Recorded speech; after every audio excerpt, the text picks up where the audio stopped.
Music industry से जुड़ी company tips industries के मैनेजमेंट से। म्यूज़िक इंडस्ट्री पर ईवाई इंडिया की एक बहुत बड़ी रिपोर्ट आई है जिसके मुताबिक पिछले साल म्यूज़िक इंडस्ट्री की कमाई या रेवेन्यूज़ 12,000 करोड़ थे।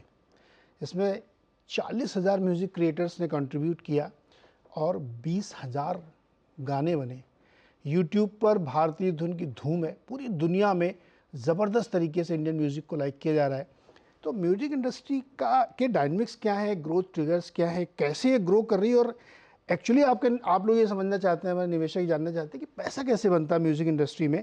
इन सब पे हम बातचीत करेंगे कुमार एस तौरानी से, जो टिप्स इंडस्ट्रीज़ के सीएमडी हैं। तौरानी साहब, बहुत बहुत स्वागत है आपका सीएनबीसी आवाज़ पर। थैंक यू, नमस्ते। ईवाई की रिपोर्ट पढ़ के तो बड़ा मज़ा आया मुझे कि भाई इसको पढ़ा जाए। लास्ट ईयर 12,000 करोड़ किया और बहुत बड़ी इंडस्ट्री बनती है। लेकिन अभी भी ग्लोबल कॉन्टेक्स्ट में देखें तो हम लोगों के लिए ग्रोथ की बहुत संभावनाएं बनी हुई यहाँ पे। तो सर, थोड़ा हमारे निवेशकों को अपने ये समझाइए कि ये म्यूज़िक इंडस्ट्री चलती कैसे और इसमें कैसे कैसे रेवेन्यू स्ट्रीम्स खुलते हैं। देखिए, पहले तो एक ज़माने में हम, आपने देखा होगा, रिकॉर्ड बेचते थे, फिर कैसेट बेचे, फिर सीडी बेचे। अब जो इंडस्ट्री है पूरी डिजिटल हो चुकी है। एंड डिजिटल में जो एप्स हैं, ये 2011-12 से बड़ा चेंज आया है इंडस्ट्री में। और पहले पहले सावन, गाना, यूट्यूब, ये 3-4 ऐप्स आए थे। फिर एयरटेल आए, फिर स्पॉटिफाई आए, अभी अमेजॉन है, एप्पल है, आईट्यून्स है। तो बहुत सारे ऐसे ऐप्स हैं जो हमारा कंटेंट बेचते हैं। और इंटरनेट की जो जो जियो ने जो प्राइसेस स्लैश किए थे 2016 ऑनवर्ड्स, उसके बाद इंडस्ट्री ने पीछे मुड़ के नहीं देखा है। एंड द कंजम्पशन जो है बहुत बड़ी हुई है। हमारे इंडस्ट्री की टोटल काउंट है अराउंड 20-22 बिलियन स्ट्रीम्स होते हैं यूट्यूब को छोड़ के। उतनी बाकी सब एप्स इतना इतना बिजनेस करते हैं। तो ये बहुत बड़ी बात है कि पूरा हिंदुस्तान या पूरा वर्ल्ड के हाथ में आज एक म्यूजिक प्लेयर है। आपको जब जहां जो गाना सुनना है आप सुन सकते हो। तो ये बहुत बड़ी चीज है कंटेंट वालों के लिए, हम जैसे कंपनीज के लिए। एंड मुझे लगता है कि ये आगे बढ़ेगा ही। एंड अगले 10-15 साल तो मुझे लगता है कुछ इशू ही नहीं है, कुछ प्रॉब्लम ही नहीं है। Everything will be smooth.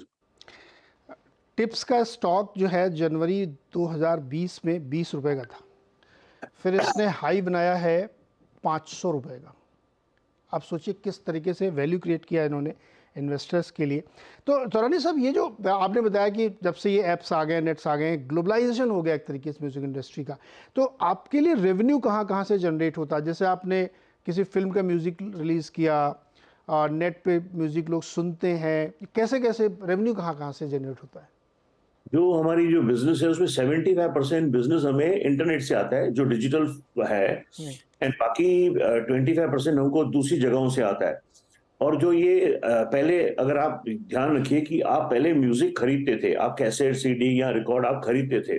अब आप म्यूजिक सुनते हो तो ऐप आपको सुनने की ऑप्शन देती है, आप सब्सक्राइब करो। अगर आप सब्सक्राइब नहीं करते हो, पैसे नहीं भरते हो, तो फिर आपको एड्स दिखाएंगे। तो हमारा ऐड में रेवेन्यू शेयर आता है हमें। सब्सक्राइब अगर आप करते हो तो उसमें से पैसे आते हैं। तो 75% हमारा इंटरनेट बेस्ड डिजिटल म्यूजिक से पैसे आते हैं। एंड बाकी 25% हमारे जैसे इवेंट्स होते हैं, पब्लिक परफॉर्मेंस, जहां भी म्यूजिक का यूसेज होता है वहां से आते हैं पैसे। एक हमारा और एक राइट है ब्रॉडकास्टिंग, जो भी टेलीविजन है, रेडियो है, उनको भी हमें पैसे देने हैं।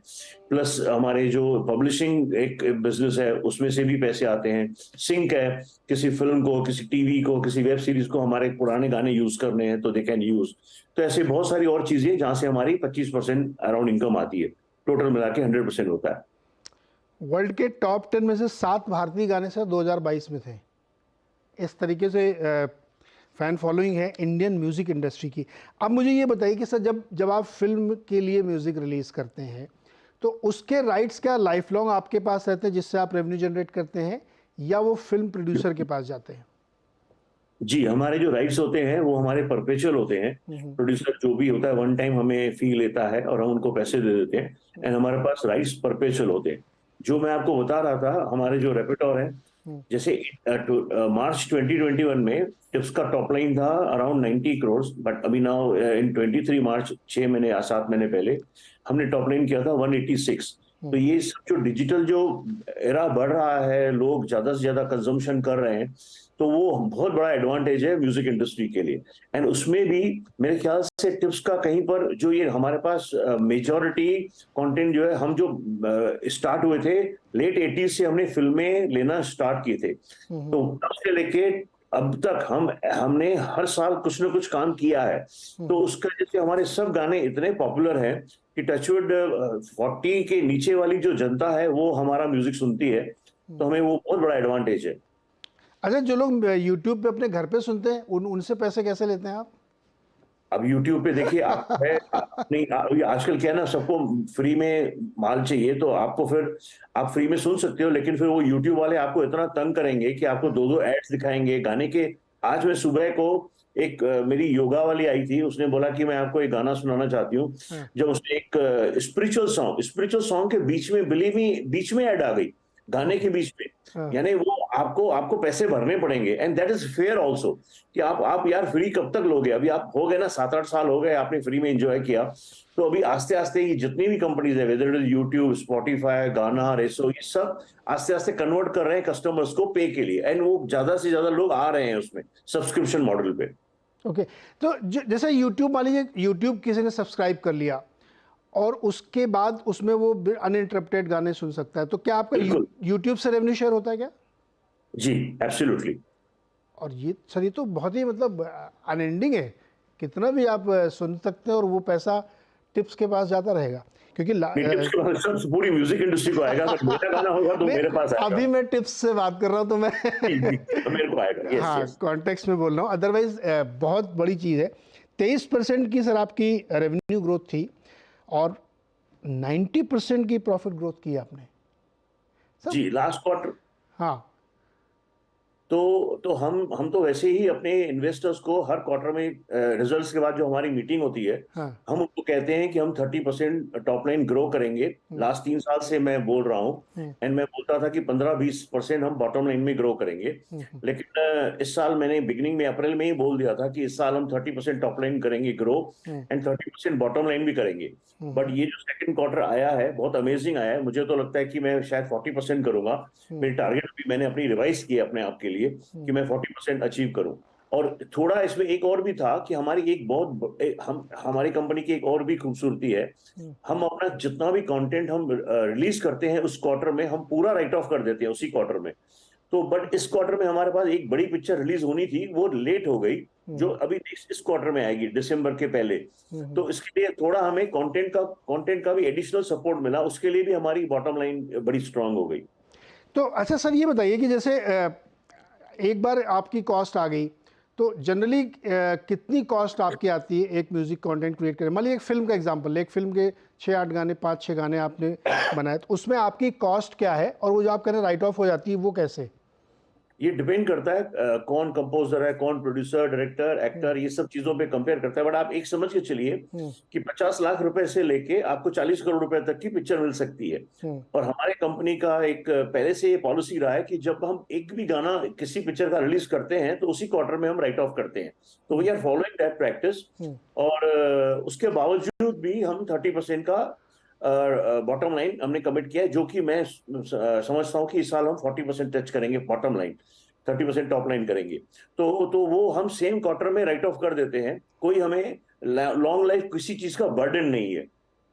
बट वो जो लाइब्रेरी आप मेंटेन करेंगे वो फ्री है, उसमें जो कमाएंगे टैक्स भरेंगे, बाकी इन्वेस्टर्स को देंगे। उसकी कोई रिकरिंग कॉस्ट नहीं है आपकी लाइब्रेरी जी, मेंटेनेशन की? जी नहीं।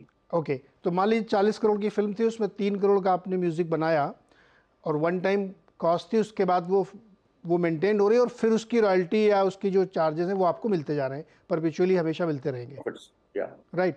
तो जो ये बहुत बड़े बड़े म्यूजिशियंस हैं या एल्बम लॉन्च करते हैं ग्लोबली और इंडिया में भी, क्या आपने इनसे कोई टाई अप कर रखा है कि भाई साहब आपका म्यूजिक सिर्फ हमारे यहाँ रिलीज होगा? हमारे पास कुछ ऐसे आर्टिस्ट हैं, नए आर्टिस्ट हम प्रमोट करते रहते हैं, तो वो हमारे पास हैं। और हम पहले से ही, अगर आपने हमें देखा होगा, तो हम बॉलीवुड पिक्चरों का करते हैं, और हमारा उस जमाने से भी हमारी जो एक रिलेशनशिप बहुत अच्छी थी। अगर सुभाष घई हैं, मुक्ता आर्ट्स, तो वो हमें हमेशा हर पिक्चर हमने उनकी की है, उनकी पूरी लाइब्रेरी टिप्स के पास है। अगर दूसरे भी बहुत सारे मेकर थे, वासु भागनानी थे, अपने सुनील दर्शन, धर्मेश दर्शन, प्लस हमारे इंद्र कुमार और राजीव राय, बहुत सारे ऐसे हमारे जो मेकर्स थे, हम कभी उनको छोड़े नहीं। जब तक हम बहुत एक्टिव हुआ करते थे टिल 2002-3, तो हमारे पास उनके बहुत सारे म्यूजिक थे। हम पिछले 2-3 साल से वापस एग्रेसिव हो रहे हैं, और हमने एक अपना टारगेट बनाया है कि हमारी जो भी रेवेन्यू होगी, टॉप लाइन जो भी होगी, हम उसका 30% हम नया कंटेंट में इन्वेस्ट करेंगे, और हम उसका नया कंटेंट बाय करेंगे। तो वो हमारी टारगेट है, और वो हम अचीव कर रहे हैं वो। अच्छा तोरानी साहब, क्या ये बात सही है कि जब से आप लोगों ने ये अपने राइट्स को प्रोटेक्ट करना शुरू किया 8-10 सालों से, तब से ये गेम चेंज हुआ है? अदरवाइज इससे पहले चोरी से छिपे से यूज़ करना बजाना चलता रहता था। अब आजकल मैंने सुना कि बहुत स्ट्रिक्ट है, आप लोग फ्री में कुछ भी बजाने नहीं देंगे। ये इसने एक बहुत बड़ी डायनेमिक्स चेंज कर दी है। जब हम 80s में जब हमने कंपनी बनाई थी, हमने रियलाइज किया कि हमारे कैसेट बहुत बहुत डुप्लीकेट बनते थे। तो उस जमाने से हमें ये था कि हमें जो इंडिया है, अगर आप हमारा पूरा जो ये कॉन्टिनेंट देखेंगे, श्रीलंका, पाकिस्तान, बांग्लादेश, ये सब देखेंगे, इवन गल्फ कंट्रीज में भी तभी बहुत बढ़ के पायरेसी हुआ करती थी। तो हम इंडिया में, हमारे एक स्कॉप थे जो बॉम्बे में जो कमिश्नर थे, या पंजाब के भी कमिश्नर थे, जूलियो रोबेरो साहब। तो हमने उनको रिक्वेस्ट किया था कि आप प्लीज हमारे को IMI हमारी एसोसिएशन है उसमें ज्वाइन कीजिए, और हमें हेल्प कीजिए कि हमारी पायरेसी कब हो इंडिया में एटलीस्ट। तो उन्होंने हमें बहुत सपोर्ट किया। हमने 10 साल तक उस ऑर्गेनाइजेशन को चलाया, 12 साल। एंड वो हमारा बहुत माना कंट्रोल था कि हम CD कैसेट हमारे बहुत बिकते थे। आप शायद पता होगा 90s में कितने करोड़ करोड़ टेप हम बेच देते थे, 1 करोड़, 1.25 करोड़। उसके बाद एक टाइम आया जहां पर इंटरनेट पायरेसी होने लगी, और उसके तो लॉ ऑफ लैंड भी वीक था, और हमारे पास उसका काउंटर नहीं था। हमने बहुत सारे ट्राई किए कि हम इंटरनेट के थ्रू अपना म्यूजिक बेचें, बट लैपटॉप पे कोई आदमी जाए, फिर 5 रुपया 10 रुपया गाने का दे, डाउनलोड करे, इंटरनेट की वो जो लाइंस थे बड़े वीक थे, तो वो सब हैसल्स थे। उसके बाद हमने वो 7-8 साल हमारे लिए बहुत सफरिंग रहा। उसके बाद एक ऑप्शन आया, जैसे मैंने बताया आपको, सावन आए, गाना आए, तो उन्होंने एक फ्री में म्यूजिक सुनाना ऑफिशियली चालू कर दिया। उन्होंने एड बेस्ड मॉडल किया, और उन्होंने, तो उस वजह से हमें बहुत सपोर्ट मिला, एंड हम वापस से बाउंस बैक आ गए। एंड आज मेरे ख्याल से वो कंपनियां बहुत बिलियंस ऑफ डॉलर में उनकी वैल्यू है। प्लस अभी आस्ते आस्ते उन्होंने भी जो ये पेड मॉडल किया है, तो वो भी पैसे कमाना चालू कर रहे हैं। तो मुझे लगता है कि हमारा उनका सबका फ्यूचर बहुत अच्छा है, मुझे ऐसा फील होता है। कुमार सर, 2 सवाल। एक तो ये कि क्या अभी भी आपको ऐसा लगता है कि कोई चीज़ म्यूजिक इंडस्ट्री के लिए है जो लीकेज के तौर पर जिसको चेक करने की ज़रूरत है? और दूसरा, टिप्स इंडस्ट्रीज के लिए स्पेसिफिकली ग्रोथ के नए लेग्स क्या हैं? एक्विजिशन है, पार्टनरशिप है, कैसे करेंगे? देखिए, जब इंटरनेट आया था ना, पूरी वर्ल्ड की गवर्नमेंट्स ने इंटरनेट को सपोर्ट किया था कि चलो अगर कोई भी हमारा कंटेंट चला देता है तो आप उसको ज्यादा एक्शन नहीं ले सकते हो। आज भी ऐसे 2-3 छोटे छोटे लॉ हैं जो हमें थोड़ी तकलीफ देते हैं, बट 95% हम रिजॉल्व हो चुके हैं हमारे पास। जैसे आज अगर यूट्यूब पे अगर कोई मेरा गाना बजा के अगर अपलोड कर देता है, तो मेरे को यूट्यूब वाले 2 ऑप्शन देते हैं, या तो मैं उनको निकाल दूं, स्ट्राइक डाउन कर दूं, या तो मैं उससे पैसे कमाऊं। वो कॉपीराइट मेरा है, दे वैल्यू कॉपीराइट, जो कॉपीराइट वाला पैसा उसको मिलेगा। तो वो हम अलाउ करते हैं कुछ लोगों को, बाकी जो बिजनेस हाउसेज होते हैं उनको नहीं अलाउ करते हैं, और बाकी जो इंडिविजुअल फैंस हैं, फॉलोअर्स हैं, उनको सबको हम अलाउ करते हैं। बहुत सारे हमारे कंटेंट यूज होते हैं ऐसे। और ये रहा आपका, तो मुझे लगता है कि कोई ऐसा रिस्क नहीं है, कोई ऐसा प्रॉब्लम नहीं है अभी इंडस्ट्री में। Industry is very happy, growing 15-20% year on year basis, and I feel कि अगले 3-4 साल भी टिप्स में भी ऑप्शन है 30-35% बढ़ना, कोई प्रॉब्लम नहीं है। बाकी रहा आपका जो है कि नेक्स्ट 3-4 साल क्या ग्रोथ वाले रहेंगे, तो जैसे एक हमारा जो है पब्लिक परफॉर्मेंस, जहां भी हमारी म्यूजिक शोज में, इवेंट्स पे चलती है, वहां से हम अभी एट प्रेजेंट हम 250 करोड़ रुपया की हमारी इंडस्ट्री की टोटल अर्निंग है। मुझे लगता है कि ये अगले 4-5 साल में 1500 करोड़ रुपया हो सकती है। जैसे एक यूके का अगर आप एग्जाम्पल लें, यूके एक छोटी कंट्री होने के बावजूद उनकी कलेक्शन होती है उससे 1 बिलियन पाउंड, तो यानी 10,000 करोड़। तो हम बहुत अच्छे हैं उस वहां पर मुझे लगता है कि वहां से बहुत पैसे आएंगे। दूसरा, मुझे लगता है ये जो शॉर्ट कंटेंट हमारा यूज करते हैं, कंपनीज लाइक यूट्यूब शॉर्ट्स है, इंस्टाग्राम है, टिकटॉक है, तो यहाँ से भी हमें बहुत पैसे आएंगे, क्योंकि यहाँ पर कंजम्पशन बहुत हेवी है। और अगर हम अपने पे ही देखें कि हमने अगर गलती से अगर एक वीडियो देख लिया, तो हम 50-60 वीडियो, 100 वीडियो देखना कोई बड़ी बात ही नहीं होती है हमारे लिए, और हम 3-4 बार इन एप्स में जाते हैं। तो वो मुझे लगता है कि ये बहुत बड़ा ग्रोथ की अपॉर्चुनिटी होगी इंडस्ट्री के लिए। जी। और तीसरा जो है सब्सक्रिप्शन, जो मैंने अभी आपको बताया कि आप अभी आपको जो कंपनीज है they also want to make money, तो आपको इतने पैसे आपको या तो इतने एड्स दिखाएंगे कि आपको कोई मजबूरी में पैसे देने ही पड़ेंगे, आपको 100 रुपया 60 कोई रुपया वो देना चॉइस पड़ेगा, नहीं है। अर्थ भी है, चॉइस नहीं रहेगी आपके पास। अच्छा तो वो कुमार सर, ये देखिए, बताइए कि जैसे आजकल ये बहुत सारी खबरें छपती हैं कि बच्चों को बड़ी रील की आदत पड़ गई, एक बार देखते हैं 10 बार देखते हैं, इससे बड़े कंसर्न वाले माँ बाप को ये सब खबरें छपती, तो आप लोग तो खुश होते होंगे, अच्छा एक बार में 50 रील देखो यार, 10 गाने सुनोगे, पैसा टिप्स के पास आएगा, ऐसा लगता है आपको कभी भी?